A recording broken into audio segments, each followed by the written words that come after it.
안녕하세요, 여러분. 오늘도 건강하게 만나 뵙게 되어 반갑습니다. 혹시 오늘 자녀분들과 통화하셨나요? 아침에 일어나 핸드폰을 들여다보다가 자녀 이름을 한참 바라보신 적 있으실 겁니다. 전화를 걸까 말까 망설이다가 결국 화면을 끄고 마시죠. 바쁠 텐데 방해되면 어쩌나, 괜히 전화했다가 잔소리하게 될까봐 이런 생각들이 스쳐 지나가면서요. 그런데 정말 아이러니한 건 세상에서 가장 사랑하는 사람인데 가장 말 한마디 건네기 어렵다는 거예요. 마음은 꿀꿀하고 보고 싶은데 막상 전화를 해도 할 말이 없어서 밥은 먹었니? 건강 챙겨라. 이런 말만 반복하다가 금방 끊게 되고요. 그러다 보면 자꾸 자녀 걱정에 이것저것 물어보게 되고 한마디 두마디 하다 보면 어느새 잔소리가 되어버립니다. 다 너 잘 되라고 하는 소리야 라고 시작한 말이 결국 자녀에게는 부담으로 느껴지고 우리는 서운함만 남게 되죠. 전화를 끊고 나면 또 그랬구나 하며 후회하게 되고요. 사랑하는 만큼 잘해주고 싶은데 마음처럼 안 되는 게 자녀와의 관계입니다. 예전에는 그냥 우리 말이 곧 법이었잖아요.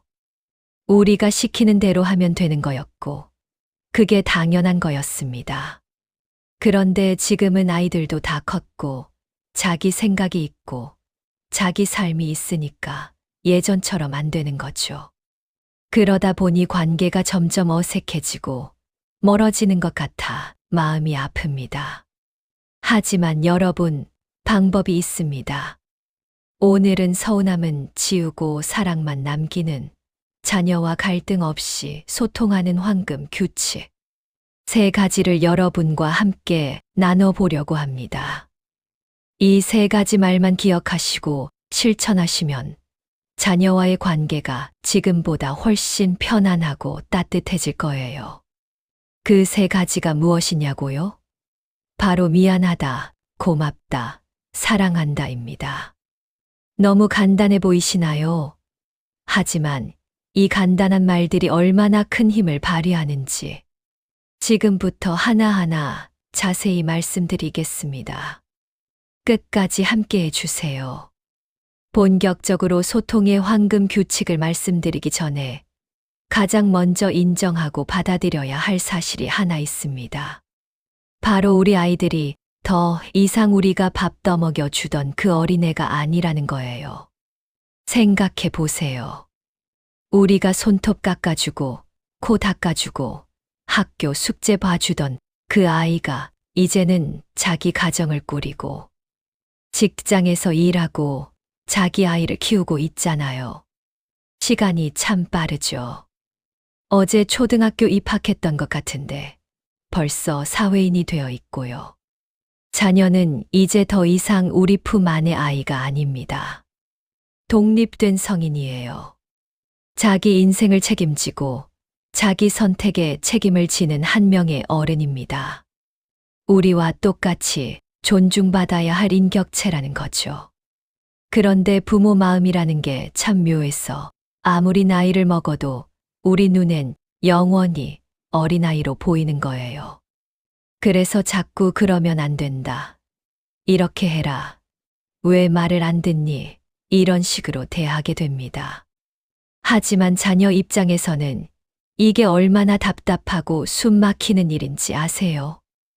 여기서 관점을 조금 바꿔보시면 어떨까요? 자녀를 내 자식이라고 생각하기보다는 귀한 손님이라고 생각해 보시는 겁니다.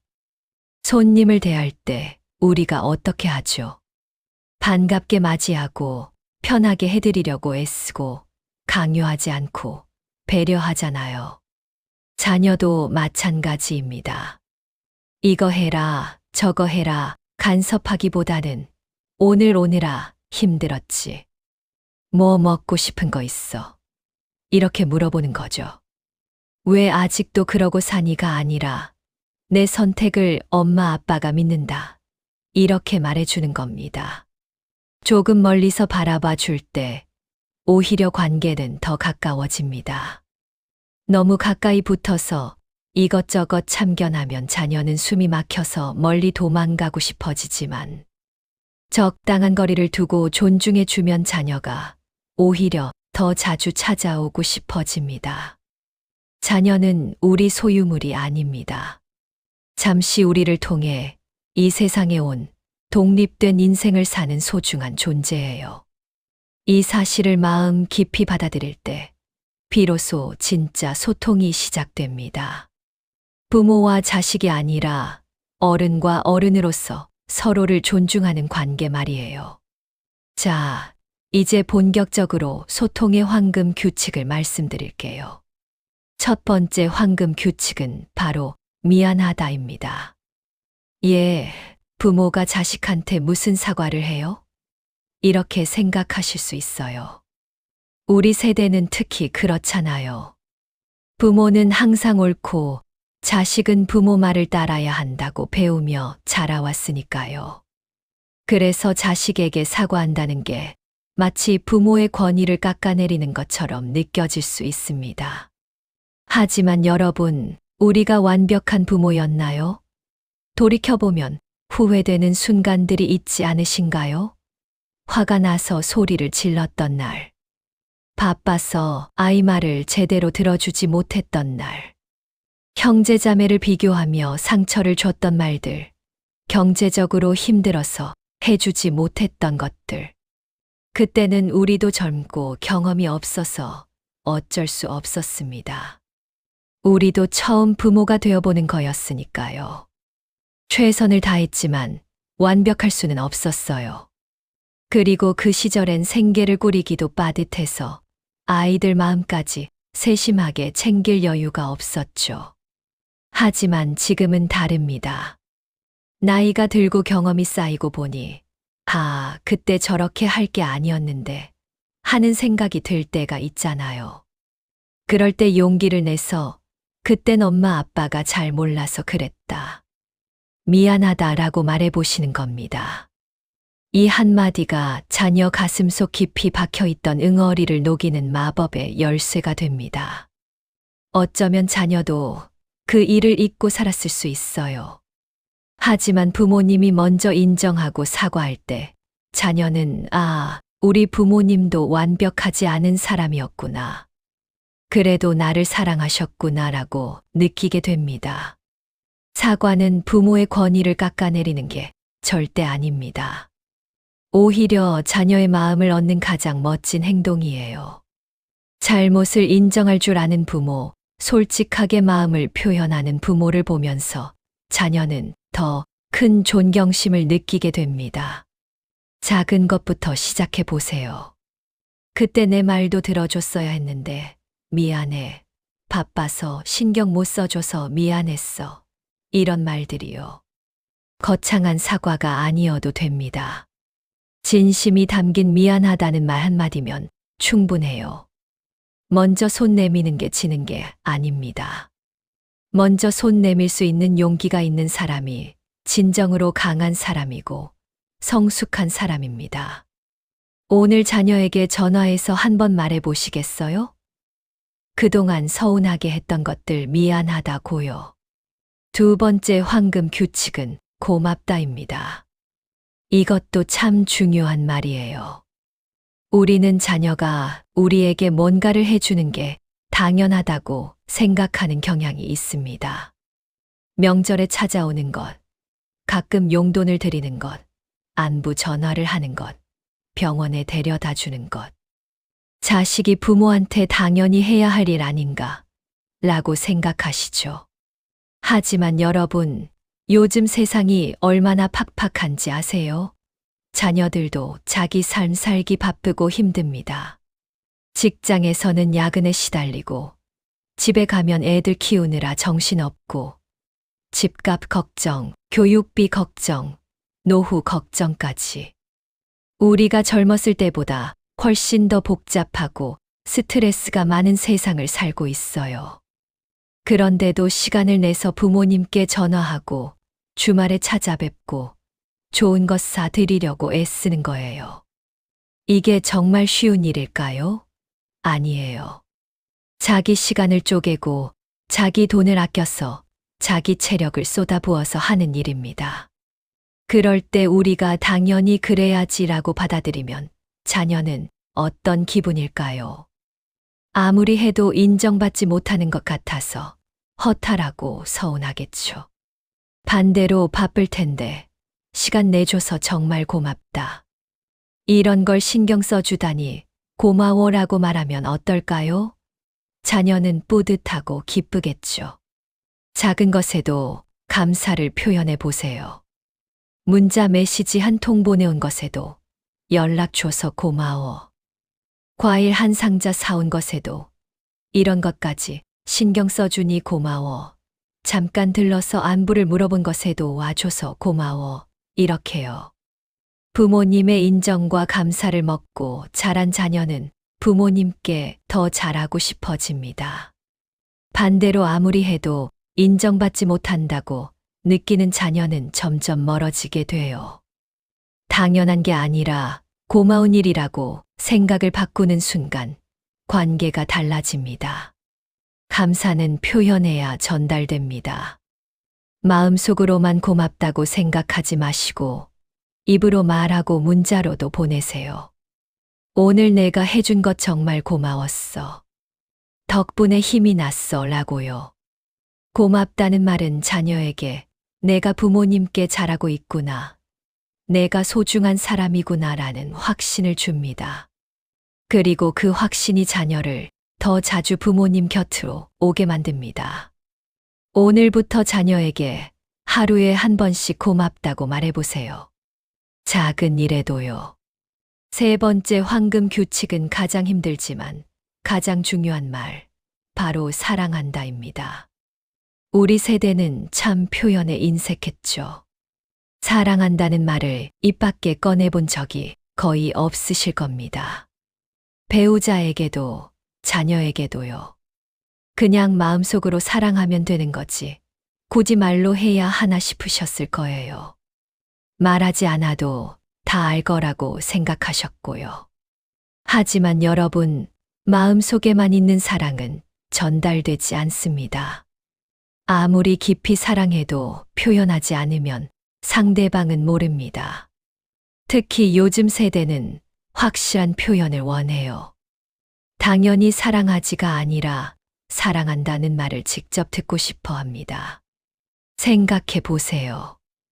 우리가 젊었을 때 부모님께 사랑한다는 말을 들었더라면 얼마나 좋았을까요? 힘들 때 부모님이 사랑한다고 말씀해 주셨다면 얼마나 큰 힘이 됐을까요? 우리가 받지 못했던 그 말을 우리 자녀에게는 해줄 수 있습니다. 말로 하기 쑥스러우시다고요? 충분히 이해합니다. 평생 한 번도 안 해본 말을 갑자기 하려니 입이 안 떨어지는 게 당연해요. 그럴 땐 문자 메시지로 시작해 보세요. 사랑한다 내 아들, 사랑해 우리 딸, 이렇게 짧게라도요. 처음엔 엄청 쑥스러우실 거예요. 보내기 버튼 누르기 전에 한참 망설이실 수도 있고요. 그래도 용기 내서 보내보세요. 자녀가 받았을 때 얼마나 기뻐할지 상상해 보세요. 어쩌면 자녀도 평생 그 문자를 지우지 않고 간직할지 몰라요. 자녀들에게 부모님의 사랑한다는 말 한마디는 험난한 세상을 살아가는 가장 큰 버팀목이 됩니다. 직장에서 힘든 일이 있을 때, 인간관계에서 상처받았을 때, 인생이 막막할 때, 그 순간 떠오르는 부모님의 사랑한다는 말이 자녀에게 다시 일어설 힘을 줍니다. 사랑을 표현하는데 늦은 나이는 없습니다. 오늘이 가장 빠른 날이에요. 오늘 밤 용기 내서 자녀에게 문자 한 통 보내보시는 건 어떠세요? 늦었지만 엄마 아빠가 너를 정말 많이 사랑한다고요. 분명 자녀의 얼굴에 환한 미소가 피어날 겁니다. 자, 3가지 황금 규칙을 다 말씀드렸습니다. 미안하다, 고맙다, 사랑한다. 이 3가지만 잘 실천하셔도 자녀와의 관계가 훨씬 좋아질 거예요. 그런데 여기에 한 가지 더 중요한 소통의 비결을 알려드리겠습니다. 바로 들어주는 것입니다. 말하는 것보다 더 중요한 게 경청이에요. 자녀가 전화해서 고민을 얘기하거나 힘든 일을 토로할 때 우리는 어떻게 반응하시나요? 대부분이 이렇게 반응하시죠. 그러게 내가 그러지 말라고 했잖아. 내 때는 말이야. 그건 내가 이렇게 해야 돼. 바로 조언과 훈수를 늘어놓으시는 거예요. 부모 입장에서는 자녀가 잘 됐으면 하는 마음에서 나오는 말입니다. 인생 경험도 많고 아는 것도 많으니까 가르쳐 주고 싶은 거죠. 하지만 자녀 입장에서는 어떨까요? 내 말을 들어주는 게 아니라 또 잔소리 하시네. 이렇게 느끼게 됩니다. 여기서 3초 참기 기술을 사용해 보세요. 자녀가 말할 때 바로 대답하고 싶은 마음을 딱 3초만 참는 거예요. 그리고 조언이나 비판 대신 공감을 해주는 겁니다. 아이고, 고생 많았겠구나. 힘들었겠네. 속상했겠다. 자녀는 해결책을 듣고 싶은 게 아닙니다. 이미 자기가 어떻게 해야 할지 알고 있어요. 다만 부모님께 위로받고 싶고 공감받고 싶은 거예요. 그래, 내 마음 이해해. 엄마 아빠는 내 편이야 라는 말을 듣고 싶은 겁니다. 물론 정말 필요한 조언이 있을 수 있어요. 그럴 땐 먼저 충분히 공감해 주고 나서 엄마 아빠 생각은 이런데 어떻게 생각해? 이렇게 물어보는 형식으로 말씀해 보세요. 일방적으로 가르치는 게 아니라 의견을 나누는 거죠. 특히 내 때는 말이야로 시작하는 말은 최대한 자제해 주세요. 우리 때와 지금은 세상이 많이 다릅니다. 우리의 경험이 항상 정답은 아니에요. 자녀도 자기 나름대로 이 시대를 살아가는 방법을 찾고 있습니다. 훈수보다는 공감, 비판보다는 격려, 가르침보다는 경청. 이것이 진정한 소통의 비결입니다. 자녀가 부모님께 마음을 여는 이유는 해결책을 얻기 위해서가 아니라 사랑받고 있다는 확신을 얻기 위해서입니다. 오늘부터 3초 참기 실천해 보세요. 자녀와의 관계에서 갈등이 가장 많이 생기는 지점이 어디일까요? 바로 손주 교육 문제입니다. 특히 손주를 맡아 키우시거나 자주 보시는 분들은 이 부분에서 자녀와 마찰이 생기기 쉬워요. 애를 왜 그렇게 키우냐? 요즘 애들은 버릇이 없어. 내가 키울 때는 안 그랬는데. 이런 말들 한 번쯤 하신 적 있으시죠? 순전히 손주를 위한 마음에서 나온 말이지만 이 말이 자녀에게는 어떻게 들릴까요? 내가 부모 자격이 없다는 말로 들립니다. 우리도 자녀를 키울 때 우리 방식대로 키웠잖아요. 그때 시부모님이나 친정부모님이 이것저것 간섭하시면 얼마나 답답하고 화가 났는지 기억하세요. 지금 우리 자녀들도 똑같은 마음입니다. 자기 아이는 자기가 책임지고 키우고 싶은 거예요. 교육관이 다른 건 당연합니다. 세대가 다르고 시대가 다르니까요. 우리는 엄하게 키우는 게 맞다고 배웠지만 요즘은 자율성을 존중하는 게 좋다고 합니다. 우리는 밥은 남기면 안 된다고 가르쳤지만 요즘은 배부르면 먹지 않아도 된다고 가르치죠. 어느 게 맞고 틀리고의 문제가 아닙니다. 시대가 변했고 육아 방식도 변한 거예요. 중요한 건 자녀를 믿어주는 겁니다. 자녀도 나름대로 공부하고 고민해서 자기 아이를 키우고 있어요. 그 방식을 존중해 주세요. 손주가 우리 기준으로 봤을 때 버릇없어 보여도 밥을 안 먹어도 늦게까지 안 자도 일단 참으세요. 자녀가 훈육할 때는 그냥 지켜봐 주시고요. 우리는 그저 무한한 사랑을 주는 할머니, 할아버지 역할만 하면 됩니다. 손주에게 맛있는 거 사주고, 재미있게 놀아주고, 따뜻하게 안아주고, 그것만으로 충분합니다. 교육은 부모의 몫이에요. 우리가 그 선을 넘으면 자녀는 우리를 멀리하게 됩니다. 손주를 보기는커녕 자녀와의 관계까지 틀어지게 돼요. 혹시 정말 위험한 상황이거나 중요한 문제라면 자녀를 따로 불러서 조용히 의견을 나누세요. 손주 앞에서 자녀를 나무라거나 자녀의 교육 방식을 비판하는 건 절대 금물입니다. 자녀의 영역을 존중해 줄 때 자녀도 우리를 존경하게 됩니다. 그리고 오히려 엄마, 아빠, 어떻게 하면 좋을까요? 라고 먼저 조언을 구하게 돼요. 건강한 거리 두기, 이것이 장기적으로 좋은 관계를 유지하는 비결입니다.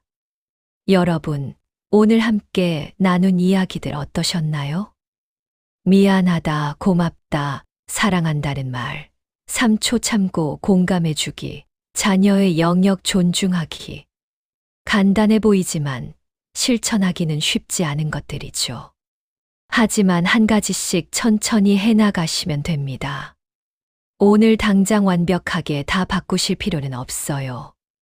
오늘은 문자 메시지 하나 보내는 것부터 시작해 보세요. 사랑한다고, 고맙다고요. 그것만으로도 큰 변화가 시작됩니다. 그리고 마지막으로 가장 중요한 이야기를 하나 드리고 싶습니다. 바로 내가 행복해야 자녀도 행복하다는 사실입니다. 많은 부모님들이 자녀를 위해 자기 인생을 희생합니다. 자녀가 행복하면 나도 행복하다고 생각하시죠. 그런데 그게 정말 맞는 걸까요? 부모가 자녀에게만 매달리고 자신의 삶을 포기하면 자녀는 오히려 부담스럽고 답답해합니다. 자녀에게 줄 수 있는 최고의 선물이 뭔지 아세요? 바로 내가 행복하고 즐겁게 인생 2막을 사는 모습입니다. 취미 생활도 하고, 친구들도 만나고, 여행도 가고, 새로운 것도 배우면서 활기차게 사는 부모님의 모습. 그게 자녀에게는 가장 큰 위안이 됩니다. 자녀는 부모님이 불행하고 외로워 보이면 죄책감을 느낍니다. 자주 찾아뵙지 못하는 것, 더 잘해드리지 못하는 것에 대해 미안해하죠. 하지만 부모님이 밝게 웃으며 즐겁게 지내시는 걸 보면 마음이 편안해집니다. 우리 부모님은 행복하시구나 하고요. 그러니 자녀에게만 매달리지 마세요. 나의 건강, 나의 취미, 나의 행복을 먼저 챙기세요. 그것이 결국 자녀를 위하는 길이기도 합니다. 부모님이 독립적으로 행복하게 사실 때 자녀와의 관계도 훨씬 건강해집니다. 오늘부터 미안하다, 고맙다, 사랑한다 실천해 보실 거죠. 그리고 무엇보다 여러분 자신을 위해 오늘 하루 행복한 일 하나 하시기 바랍니다. 다음 시간에는 시니어 건강의 핵심, 아침마다 찌뿌둥하신가요? 자고 일어나서 바로 하는 5분, 기적의 스트레칭 편을 준비했습니다. 여러분의 가뿐한 아침을 책임질게요. 오늘 내용이 도움이 되셨다면 구독과 좋아요 꼭 눌러주세요. 여러분의 응원이 더 좋은 콘텐츠를 만드는 힘이 됩니다. 오늘도 건강하시고 행복하세요. 고맙습니다. 사랑합니다.